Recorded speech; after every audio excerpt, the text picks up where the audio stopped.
তো তৈরি হয়ে গিয়েছে আমার পটল দিয়ে কাতলা মাছের ঝোল। তো রেসিপিটা যদি ভালো লেগে থাকে অবশ্যই লাইক, শেয়ার অ্যান্ড সাবস্ক্রাইব করে দেবেন। আর রেসিপি সম্পর্কে কিছু জানার থাকলে অবশ্যই আমায় কমেন্ট করবেন, আমি তার রিপ্লাই দেবো। তো চলুন, আজকের মতো টাটা, দেখা হবে অন্য কোনো দিন অন্য কোনো রেসিপির সঙ্গে। আমি আবারও চলে এসেছি একটা রেসিপির সঙ্গে। আজ করব কাতলা মাছের পাতলা ঝোল। তো কাতলা মাছের ঝোল করার জন্য আমি এখানে মাছটার মধ্যে নুন হলুদ দিয়েছি, এখনও মাখানো হয়নি, মাখিয়ে নেব। দেখতেই পাচ্ছেন কাতলা মাছ।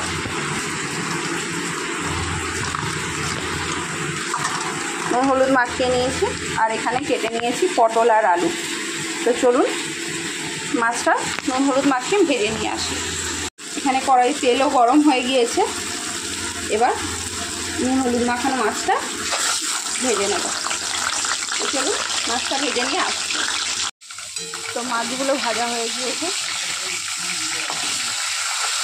এবার তুলে নিই। তো চলুন মাছগুলো ভাজা হয়ে গিয়েছে, এবার তুলে নেবো। তুলে নিয়ে আসছি। মধ্যেই দিয়ে দেবো পটলগুলো আমি একটু ভেজে নেব।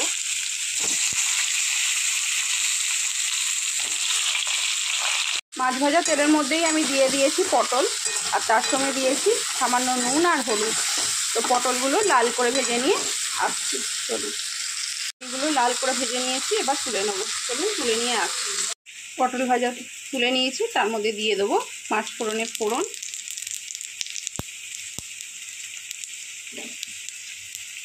ভাজা হয়ে গিয়েছে, দিয়ে দেবো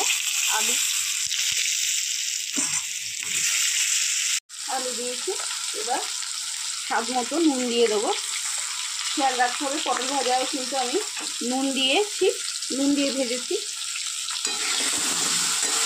তো এবার আলুটাকে খুব ভালো করে ভেজে নেব। তো ভেজে নিয়ে আসছি। তো চলুন, আলুটা খুব ভালো করে ভাজা হয়ে গিয়েছে, এবার একে একে মশলাগুলো দিয়ে দিই। দিয়ে দেবো স্বাদ মতো হলুদ গুঁড়ো,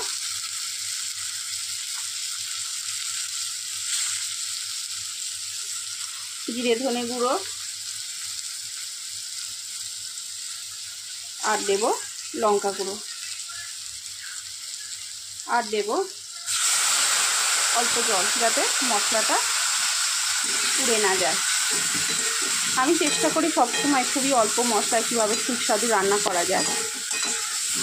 অল্প মশলা দিয়েও, অনেক রকম ভ্যারাইটি মশলা না দিয়েও তরকারি কীভাবে সুস্বাদু করা যায় সেভাবেই চেষ্টা করি।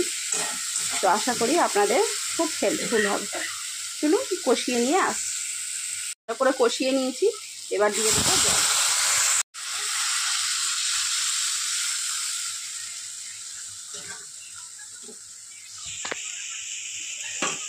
দিয়ে দেবো ভেজে রাখা পটল।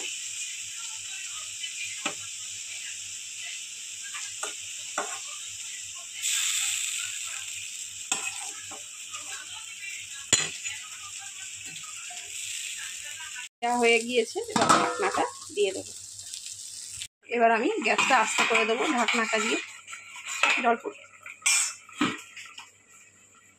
এবার আস্তে দিয়ে 20 মিনিট রান্না করে নেবো। আসছি আবার 10 মিনিট পর চলে এসেছি। দেখি আলু পটল তো অলরেডি সিদ্ধ, আলু সিদ্ধ হয়েছে কিনা। হ্যাঁ, আলুও প্রায় সিদ্ধ হয়ে গিয়েছে, আর একটু সিদ্ধ হবে। চলুন আর একটু সিদ্ধ হলে আসছি। তো এই অবস্থায় মাছগুলোও আমি দিয়ে দেব।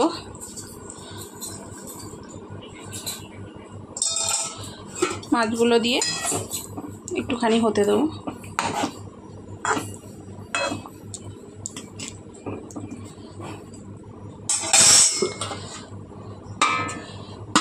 তো আবারও 5 মিনিট পর আসছি। হয়ে গিয়েছে আমার পটল দিয়ে কাতলা মাছের ঝোল। তো চলুন নামিয়ে নিয়ে আসছি। তো তৈরি হয়ে গিয়েছে আমার পটল দিয়ে কাতলা মাছের ঝোল। তো রেসিপিটা যদি ভালো লেগে থাকে অবশ্যই লাইক, শেয়ার অ্যান্ড সাবস্ক্রাইব করে দেবেন। আর রেসিপি সম্পর্কে কিছু জানার থাকলে অবশ্যই আমায় কমেন্ট করবেন, আমি তার রিপ্লাই দেবো। তো চলুন আজকের মতো টাটা, দেখা হবে অন্য কোনো দিন অন্য কোনো রেসিপির সঙ্গে।